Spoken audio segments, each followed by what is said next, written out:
Okay, thank you for being here, and I thank John Leo and FARM and ACDN and all of those acronyms for ICF for inviting me here.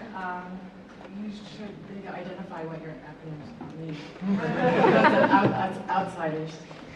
I'm delighted to be here, and I have to say that I feel very much like a fish out of water, because to be speaking to a group like me, mathematicians, tech geeks, really sophisticated, technologically,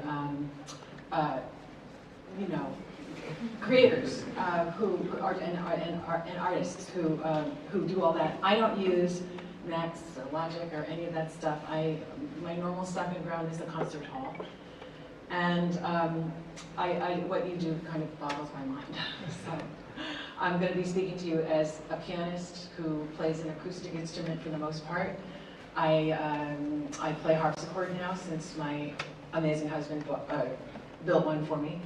And it's gotten me into some territory that I never did as a pianist. So I'm going to be talking a little bit about that and the mathematics that I've confronted. It's going to be child's play for you, but for me it's fascinating, and how it relates to music is what I wanted to talk to you about. My normal stomping ground is the concert hall, but I also regularly inhabit a UCLA classroom where I engage with grad students about the ever-evolving and ever-diversifying languages of contemporary music. So today I'll be wearing both my performer and my college professor hats to explore some of the beautiful mathematics that underlie the magical, deeply expressive acoustical wonder that we call music. I'm not a mathematician, and I have trouble remembering numbers. But my focus today on the math that underlies and has actually been manipulated by the evolution of musical style through the ages is just my effort to understand, though never resolve, the mystery of how this acoustic phenomenon can sometimes move us to tears. I had a traditional music training that took me through the great works of Bach, Beethoven, Schubert, Chopin, Debussy, and even an early introduction by my piano teacher to 20th century American composers Henry Cowell, Paul Creston, and Walter Piston, who were closer to her contemporaries. I believe that it was with serendipity and amazing foresight that Isabel San Ambrosio of Bloomfield, New Jersey, set me on my path of devoting most of my performing career to commissioning and performing music by living composers. Music in the 20th century, especially after World War II, became often unmoored from the traditional principles of tonal harmony. Contemporary music now features the individuality and unique voice of each composer, and often requires techniques that bear little resemblance to those I honed as a student. It's undeniably a challenge to learn works in musical languages that are as numerous and distinctive as the people who composed them. But over time, and with a lot of practice, a musical profile emerges, a syntax comes into focus, a sensibility reveals itself, and I gradually, little by little, realize the communicative power of a new and original musical means of expression. My performance interests also extend to Renaissance and Baroque music because of this. Took a full year in our garage, 500 hours by my husband. And this is a copy of a double manual, 1789 copy of a Pascal Taskin, the year of the French Revolution. Exploring the repertoire written for this instrument has put me face to face with the long and contentious history of tunings and temperaments. I'm sure that some of you already know that the mathematics of tuning a keyboard instrument provoked intellectual and philosophical clashes of the highest order, and involved some of the great minds, including Euclid, Newton, and Copernicus. The centuries-long road to acceptance for the tuning of this, which we now take as a given, was both shaped by and a driver of composers' imaginations, and of the evolution of musical style throughout the centuries, and has begotten the kaleidoscopic world of keyboard music that we now enjoy. I may only be a subconscious mathematician, But in any case, the intersection of math, acoustics, and the development of the keyboard and all of the great music written for it fascinates me. So we're going to dive into a little bit of history. The idea that math and music are related dates from ancient times.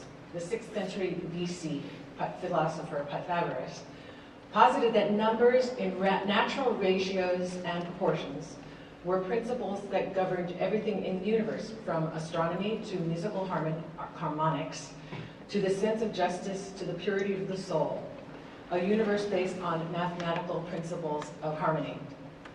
The notion of music's ability to give sensual pleasure was deemed not only to be the least of its attributes, but a perversion of its true purpose and a crime against the natural cosmic order. Pythagoreans linked the study of arithmetic, astronomy, geometry, and music as the quadrivium, the 4 roads, which together with the trivium of grammar, rhetoric, and logic, I'll have to fix that slide, comprise the 7 liberal arts of classical antiquity. Music, or most of it, is based on proportional relationships. The mathematical structure of a harmonic sound begins with this single tone, except in the case of a sine wave. A tone contains within it a series of additional frequencies called overtones over its fundamental frequency. We're normally unaware of them. We can't hear them necessarily clearly, but within this series of overtones, called the harmonic series, there's a natural mathematical relationship between the frequencies. They are specific whole number integer multiples of each other. Let's try that. There's your Let's understand.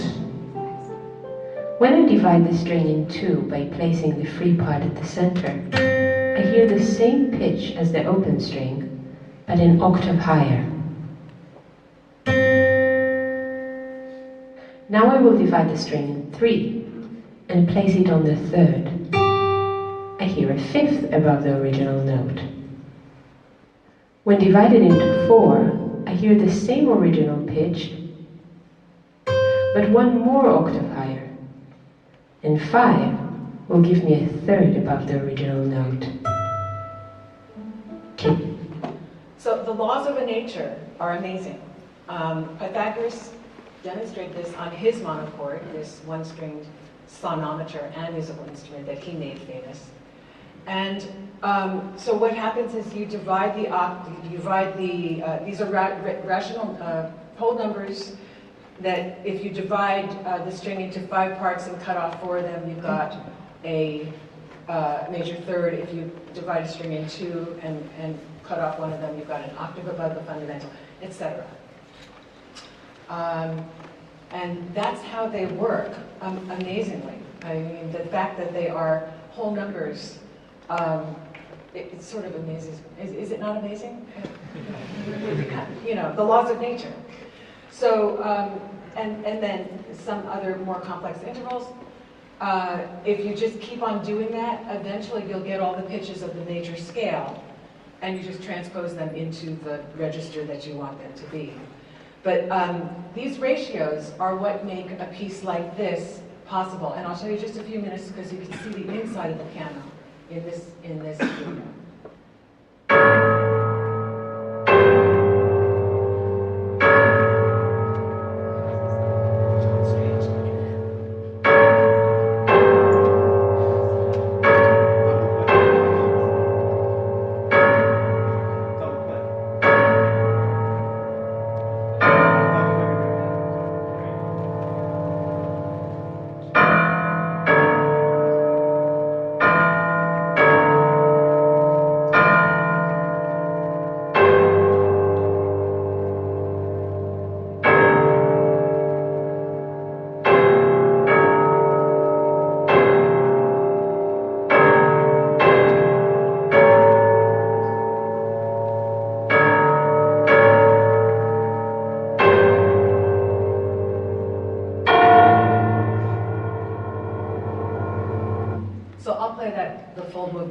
It's called Gong from Gauguin's piece, Gouillet, meaning ancient music. And I'll play that first movement, Gong.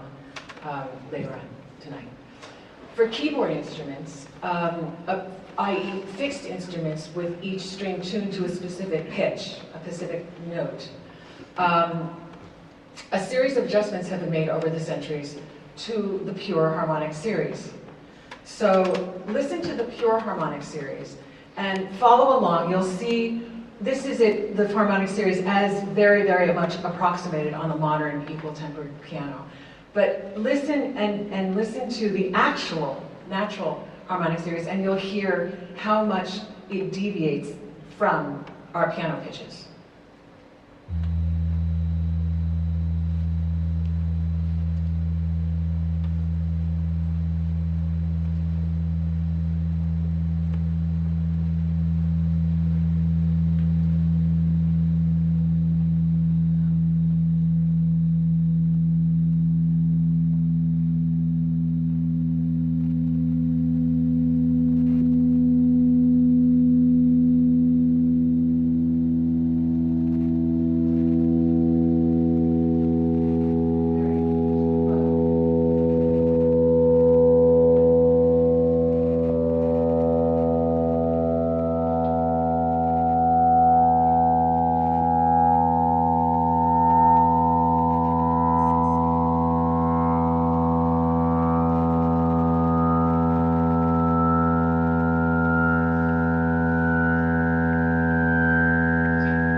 In the harmonic series, much more flat, lower, for those of you who aren't musicians, off of the natural harmonic series, and or rather the natural harmonic series is flatter than what we have as a notated piano pitch. We don't have a way to notate the ones that are in between the keys on the piano. But you can see that those numbers represent cents with 100 cents to an adjacent piano key, otherwise a semitone. So this is the dilemma. Pythagorean tuning was the predominant system of tuning for over 1,000 years. And it is based on pure fifths, that second harmonic, the third harmonic of a perfect fifth is what was used to create a scale. So you can get your C, you can get your G, your D, your A, your E, and you keep going to B, to F sharp, otherwise known as G flat, to C sharp, otherwise known as D flat, to G sharp, otherwise known as A flat, etc., etc., etc. But what happens is that B sharp is not the same pitch as C. So we'll examine that later. This tuning worked fine for Greek music, for ancient Greek music. So we'll hear just a little bit of that.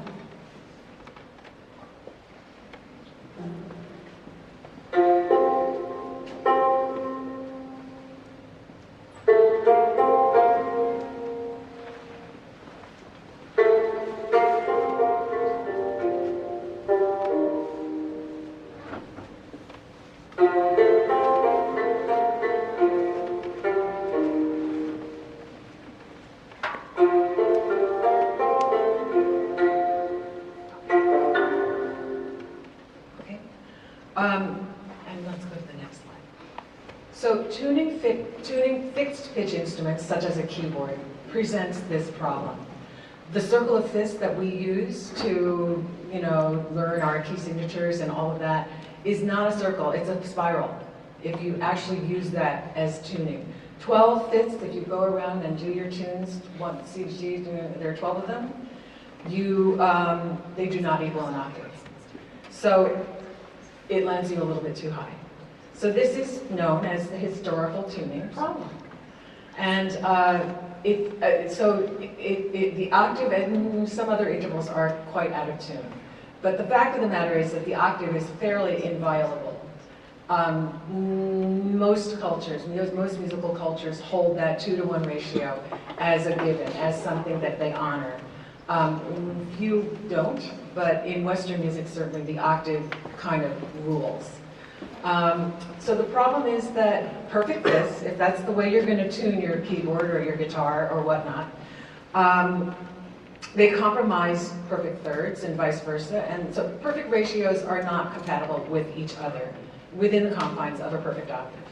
So the beautiful laws of nature do not work, and they hold keyboard composers hostage. So let's just see how far we are off for you mathematicians. That's how much we are off. The B sharp versus the C is off by itsy bitsy little amount, I would call it. And you might call it, 1.01364 hertz. Hertz being the vibrations a second. And in musical terms, with 100 cents per octave, it's about 23.46 cents, or right smack between a semitone. Enough to hurt our ears. Okay, it's the note right between these two notes. It's the one right between, and it doesn't sound good. So, does that make sense to that equation? I mean, I copied that off the internet. I'm fascinated by this, but don't ask me about the math. So how do we get the math to work out for keyboard music? So this is how you do it. You distribute, you detune, you temper the Pythagorean comma. Did I mention that difference is called the Pythagorean comma? So these are various ways that over the ages that have been tried from the Renaissance to the classical era. They would spread the dissonances around as equally as possible. Now, well-tempered, these are well-tempered ones on the right, not mean tone, but all those ones with names on them are examples of well-temperament that were used largely in Bach's day. Mean tone temperament and Pythagorean temperament, you'll notice that mean tone, they reduce the fifths, the perfect fifths, by 1/4 of a comma. It's not the Pythagorean comma, it's a different comma, but it doesn't matter. But look at the difference between G sharp and E flat. It's way different from the others. The Silberman one also, 1/6, 1/6, 1/6 all the way around, except for between the G sharp and the E flat. And you'll find that many of the tunings put the greatest difference between the G sharp and the E flat. That is called the wolf tone, the wolf interval, and we will talk about that in a minute. Equal temperament just makes 1/12 of the Pythagorean comma to make it work out, and producing perfect octaves, and just between every single pitch, it's equal. 100 cents nowadays. The mean tone temperament is the one that was favored in the Renaissance because their fifths were not perfect, but their thirds were perfect. The 4-to-3 ratio, a 5-to-3 ratio, thirds. 5-to-3 ratio, 5-to-4 ratio is a perfect major third, and it suited their music, or it either suited their music or it inspired this music. So let's hear a little bit of this, which used mean tone, quarter comma mean tone temperament, that one.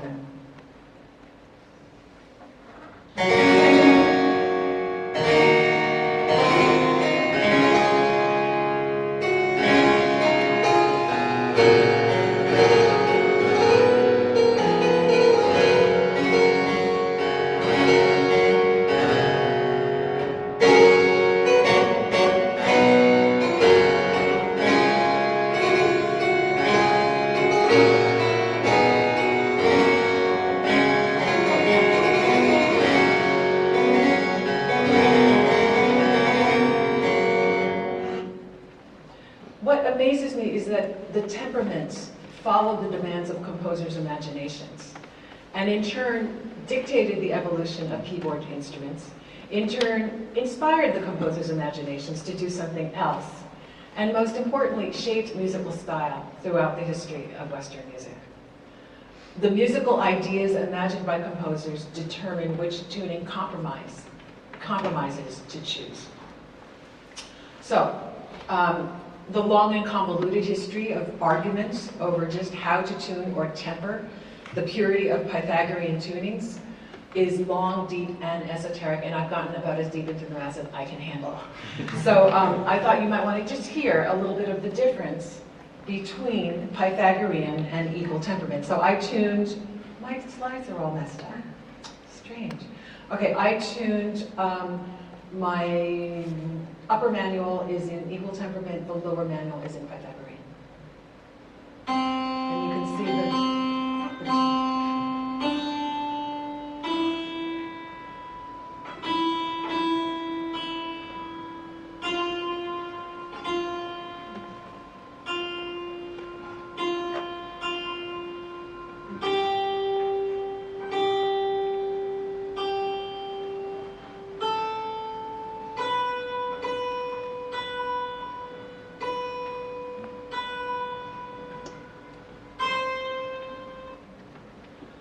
before equal temperament was invented, relatively recently, 19th century or so, a very different character would be evident for each key signature, transposing a work to a different key. In other words, by rotating those circle of fifths that I was just showing you with all those historical tunings, if you rotated it and played that pattern, in other words, played that piece in a different key signature, it would sound totally out of tune.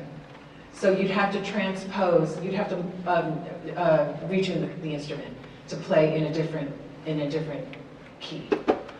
By the Baroque period, Bach, whose connections to math and music are well established, and certainly by the classical period, composers were imagining more harmonic freedom to write in all 24 keys. So what I've done on the next slide is I recorded myself playing the opening to one of his most gorgeous preludes from Well-Tempered Clavier Book 1 in 3 different temperaments.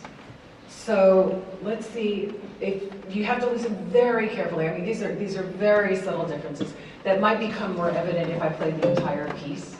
But for now, just excerpts of each.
Which would have probably been used in Bach's day.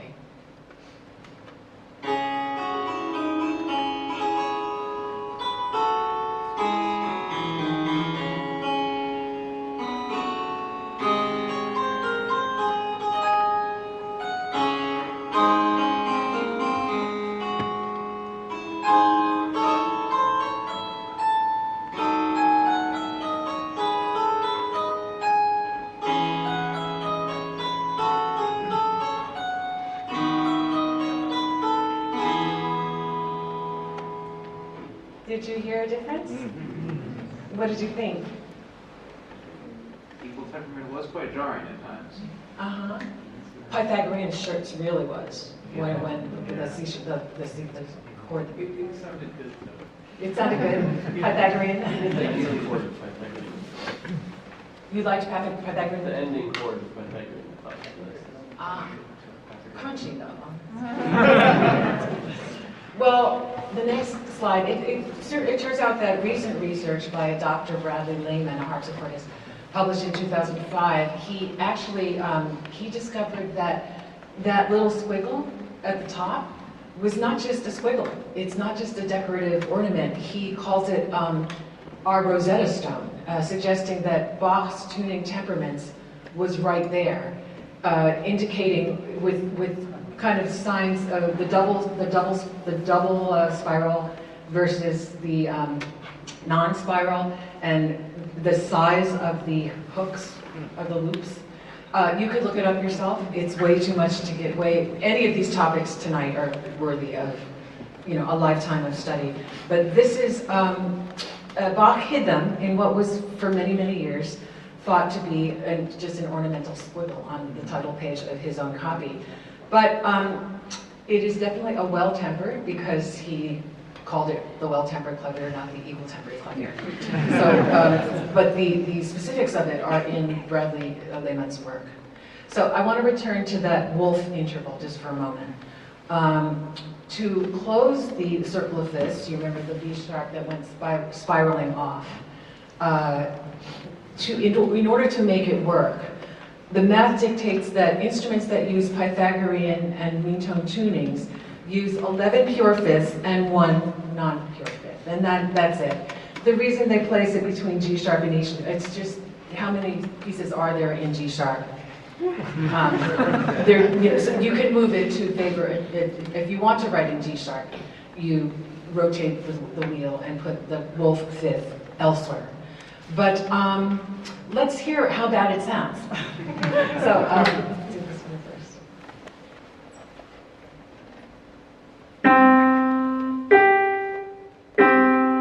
Perfect fifth.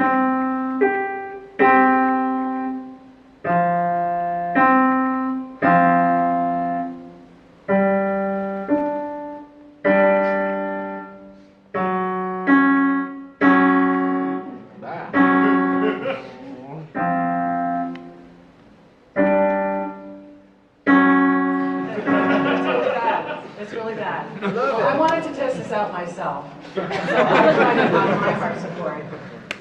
And I even threw in the G sharp E flat, which he didn't. He did F sharp, C sharp, or G flat, C flat, C sharp. I wanted to hear it for myself.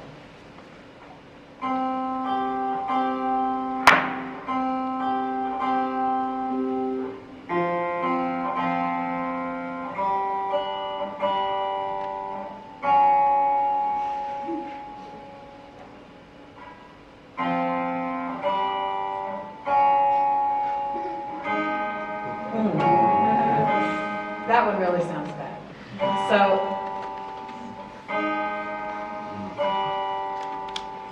So it's true. They were onto something. So fixed pitch instruments like the keyboard obliged keyboard players and their extremely wanting to please instrument makers to accommodate composers' desire for more harmonic freedom. So it got very strange. This is what ensued. Tunings that would accommodate all those commas, all those differences between the the perfect tunings. Do you favor the fifths? Do you favor the thirds? Maybe you want to favor, some other interval. And so this allowed the player to just, and imagine the instrument maker, what that person needed to go through. So let's hear the demo.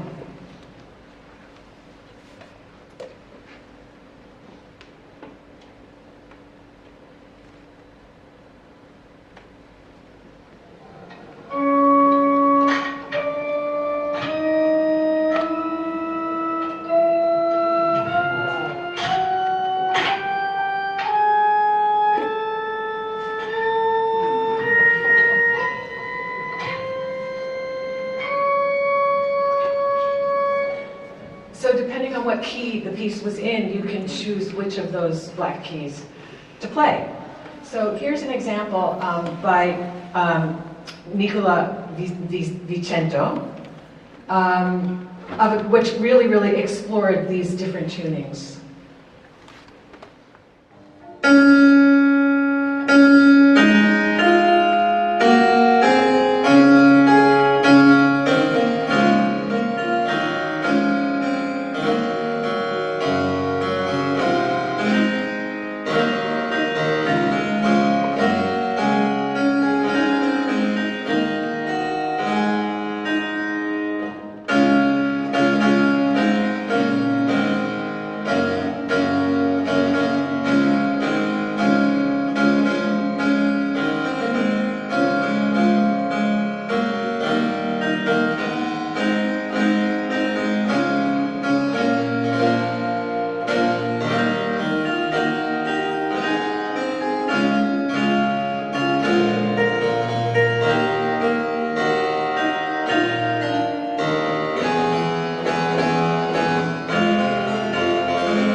But some contemporary composers actually revel in these howling intervals. They call them howling wolves.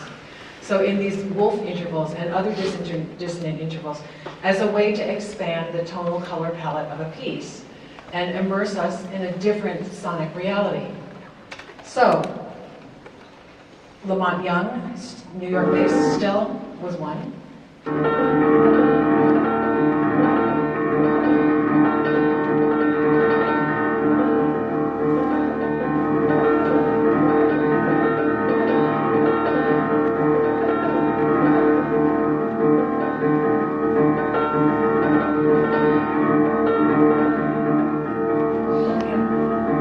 That's a 6-hour piano solo, largely improvised, and preparing a piano, the piano tuner, preparing a piano to live and stay stable in this tuning takes several weeks. And Terry Riley in his Harp of New Albion from 1986.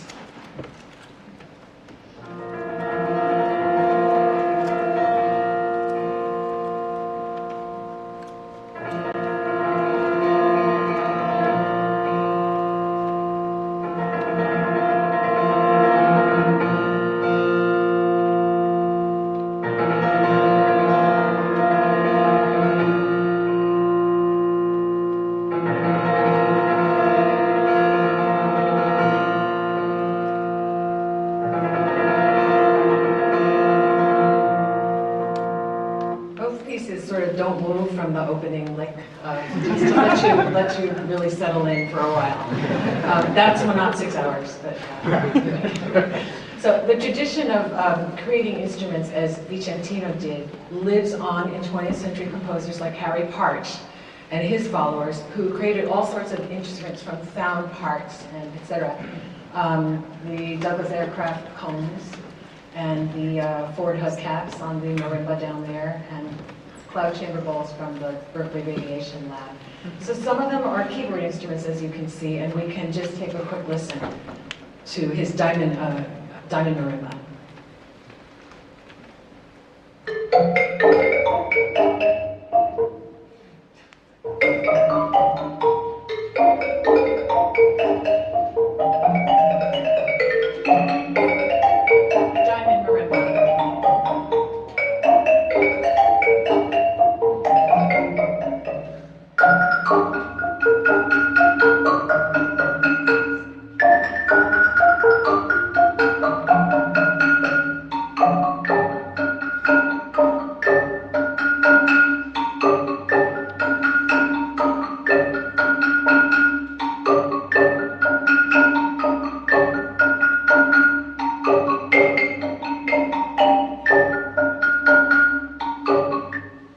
Obviously not equal temperament, right?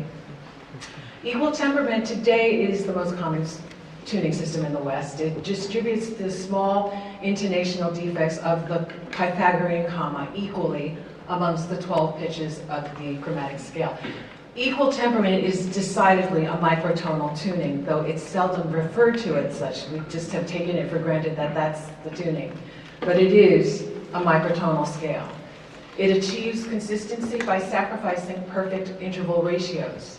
It creates uniformity between adjacent pitches and key areas, and allows any musical pattern to be replicated or transposed anywhere on the keyboard and still sound the same. It also neutralizes the distinct characters of each key signature that we had in Pythagorean and mean tone temperaments. And acceptance of equal temperament did not come easily, and it's still disputed today. There are many people who hate it. But without equal temperament, so much of the music we know and love would never have existed, including the chromaticism that infuses jazz. We would not have that,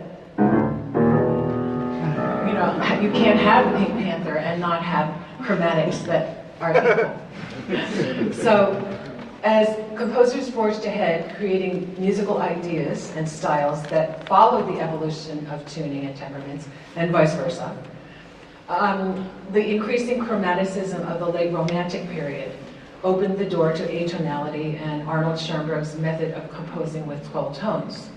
It was in a solo piano work, the Suite Opus 25, that Schoenberg first applied it. A period of strict systemization followed a seminal experimental piano etude by Olivier Messiaen, who was the inspiring mentor to Pierre Boulez, Karl-Heinz Stockhausen, Xenakis, and others.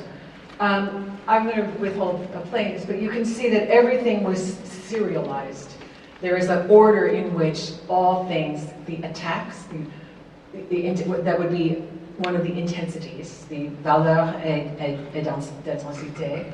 So the attacks and the intensities, in other words, the articulations and the dynamics, and then the values, the valeur, the note values, and then of course the pitches, in which it takes place in 3 tone modes, 3 modes. So that is, it was a seminal piece of music that kind of launched a period when that kind of strict systematization was adhered to by Messiaen's followers, including Boulez and Stockhausen. Messiaen was an innovator in the realm of rhythm as well. From his earliest works, he borrowed techniques of ancient Greek and Hindu rhythms, and he was just an incredibly influential teacher, very understanding and embracing.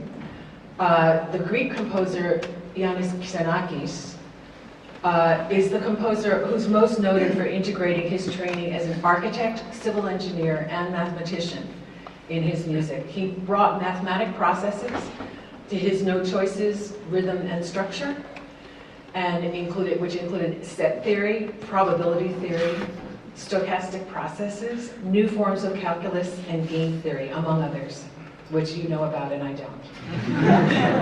He also made very important contributions to the development of electronic and computer music. Xenakis' aim was to give musical compositions the same absolute correctness as a mathematical equation. You have to respect that. Love that about him. He was exiled in Paris for 30 years with a death sentence from the Greek government for his participation in the resistance. And in Paris, most of the teachers he went to failed to understand him, with the sole exception of Olivier Messiaen. So Mists is an amazing piece. Just before, these are the sketches for Pythagoras and Metastases, parabolas that are painstakingly computed before computers and before calculators. And also you can see that this one especially, Pythagoras, especially seems to emulate a natural phenomenon, like, bugs when they swarm, like that, or the movement of birds. He was extremely inspired by nature. And so, to Mists, let's just hear just a little bit of this.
So in this case, he's emulating mist, scattered in vaporous sprays of notes, and he's portraying the thermodynamics of gases, or in this case, water vapor. And this was composed using stochastic distributions and mathematical functions that show the probabilities of random events. Does that make sense to you? Mm-hmm. Good. Some of you actually know what that means. So, in the words of Nurit Matosian, a biographer of Iannis Xenakis, he said, Xenakis never claimed that a rigorous or analytic basis is sufficient to produce a well-formed piece of music. Those who are partially informed about the mathematical theory expect the music to be a mirror of mathematical processes and equations. His music is no more a translation of probability theory than an artichoke or celery heart is a translation of the Fibonacci series. The rhythmic complexity of the past two pieces leads me to wrap this up with just a brief look at rhythm. Briefer because rhythm applies to, it's an element of all music, not just keyboard music. Some of my favorite keyboard music is rhythmless. This is one of the preludes, the unmeasured preludes of Louis Couperin, the uncle of the more famous François Le Grand Couperin. He wasn't the only one, he is the one, he wrote the most of them, but they look like this. They're modeled after the idea of lutenists when they're doodling around, tuning their instruments and just trying out different chords and arpeggios. We've all heard guitarists who sound amazing, and they're doing that too. So this was the inspiration for these unmeasured preludes. It leaves a lot up to the performer, rhythmically especially. So this is my take. This is not this piece. I couldn't find a manuscript of this piece. This is his one in, we'll try it.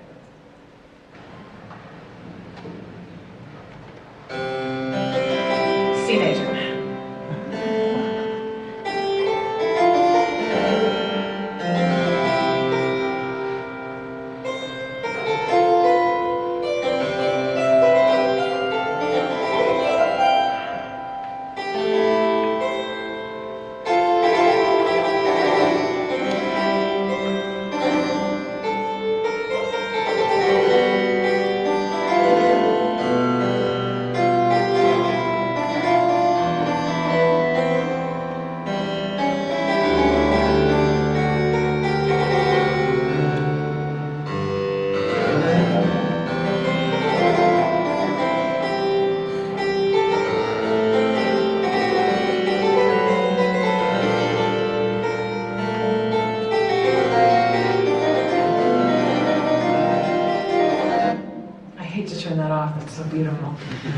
So these unmeasured pillars, I had never really known about them until I started looking at works for the harpsichord, and they're just amazing, gorgeous works that every interpreter is going to play it differently.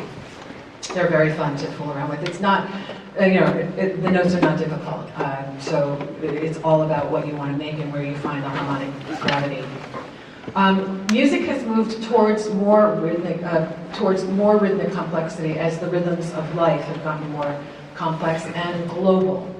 We see the Hindu meters that Olivier Messiaen applied in his music, Greek meters in the work of Elliott Carter, cross rhythms and multi-layered polyrhythms of sub-Saharan Africa, inspiring Steve Reich and Georgi Ligeti, and interlocking rhythms of the Indonesian gamelan that infuse contemporary styles from jazz to Thomas Adès. Conlon Nancarrow was one of the most innovative musical minds of last century. In pursuit of rhythmic virtuosity, he wrote almost exclusively for the mechanical player piano and produced some of the most rhythmically complex music ever written. He shamelessly flaunts intricate contrapuntal systems using up to 12 simultaneous tempi. Despite its complexity, Nancarrow's music is infused with his love of the jazz pianism of Art Tatum and Earl Hines. Let's take a quick listen.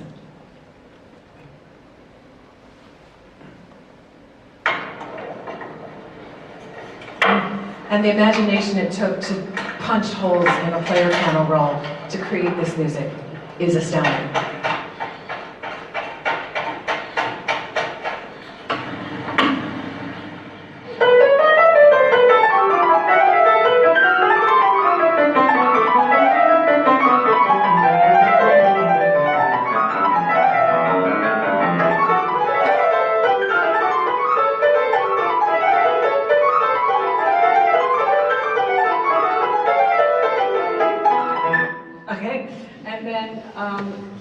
When human beings have to play it, we take it a good deal slower. This is Thomas Adès' transcription.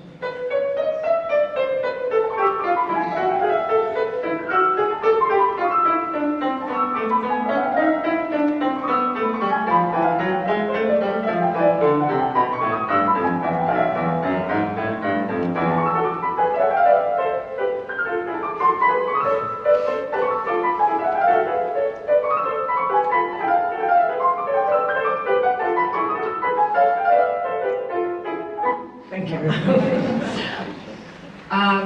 Henry Cowell, it was in another piano piece, Fabric, by the early 20th century composer Henry Cowell, that groundbreaking ideas on metric innovation and irrational time signatures first appeared.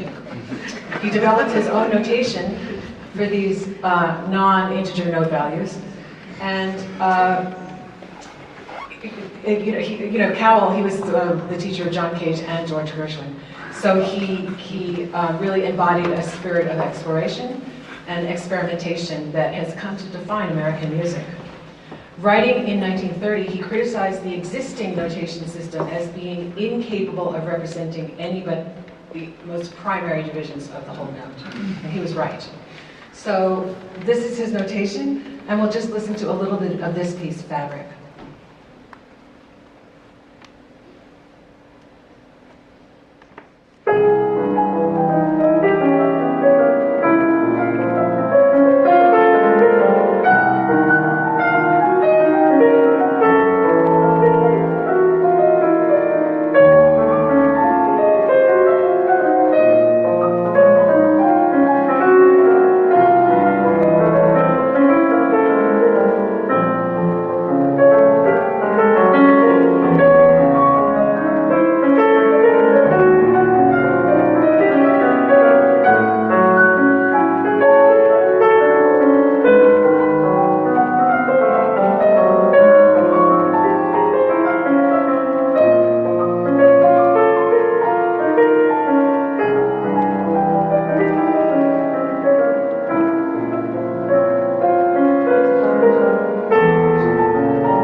Like what Chopin would have wanted us to do in his cadences, with the left hand and the right hand with all those little notes.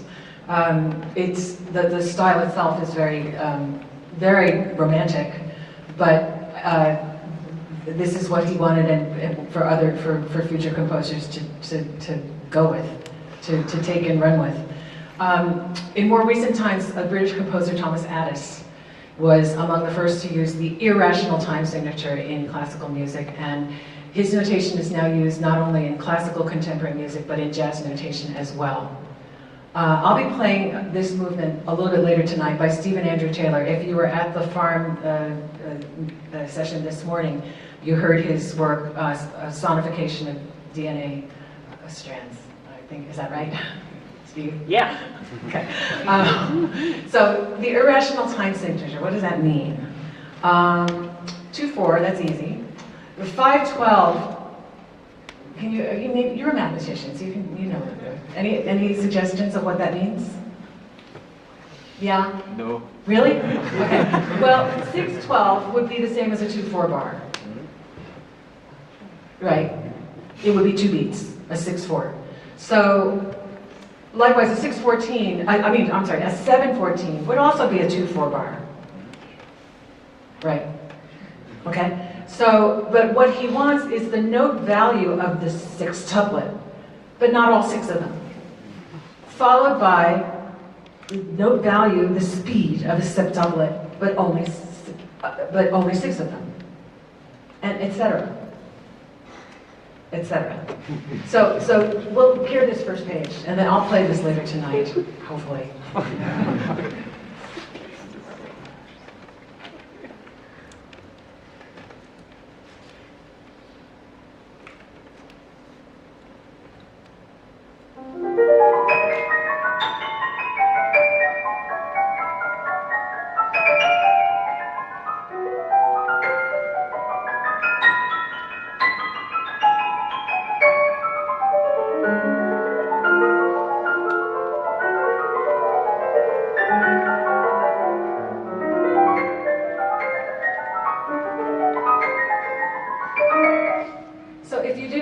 Following the score, it would sound like a fountain. I mean, he actually, I feel, portrays the sound of water droplets in this piece.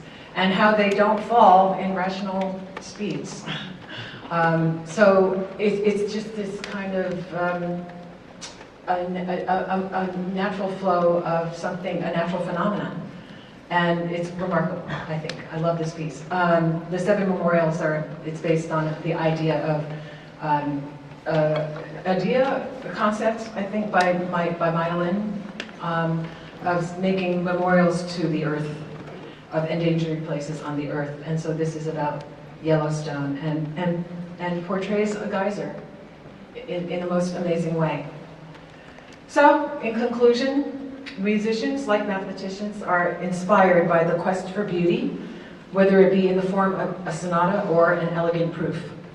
They both embody complex ideas, abstract meanings, unique relationships, and persuasive narratives that make sense through logic or through sound. Music and math both value patterns and harmony in form and structure. Though the battles over tunings and temperaments were not always beautiful or harmonious, the connections between math, music, and the keyboard are deep and provocative. Through a series of perfect imperfections, I call them, Western music comprises a universe of sensual, emotional, intellectual expression that we now enjoy.